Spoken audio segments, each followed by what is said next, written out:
আজকে একটা অন্যরকম ভিডিও পোস্ট করছি। এর আগে এরকম ভিডিও আমি হয়তো কোনোদিন করিনি, বা ভিডিও কেন এমনিও হয়তো করিনি। তো হঠাৎ করে মেয়ে আজকে ফোন করলো যে কী সারপ্রাইজ আনছো মাম্মা আজকে। তো আমি ভাবলাম চলো, ও আজকে কেক খেতে ভালোবাসে আর তার সাথে আজকে হচ্ছে রোজ ডে। তো রোজটা দেখেও খুব একটা পছন্দ হয়নি আমি জানি, কারণ ওর কাছে এই কেকটা সবথেকে বেশি আনন্দের। আর কেকটার থেকেও বড় কথা হচ্ছে কেকটা যত না খাবে, ওই যে কাটবে তাতে হ্যাপি বার্থডে বলবে, এটা হচ্ছে সব থেকে বেশি আনন্দের ওর কাছে।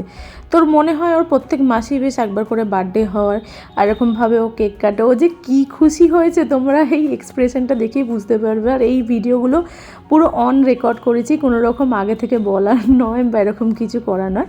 তারপরে যাই হোক, চুলটা বেঁধে ওকে রোজটা একটুখানি লাগিয়ে দিলাম, কারণ হচ্ছে যেহেতু আজকে রোজ ডে আর ওকে খুশি করার জন্য কেকটা আমি এনেছি। আর ও প্রথমে কি বললো জানো, মাম্মা আগে খাবে।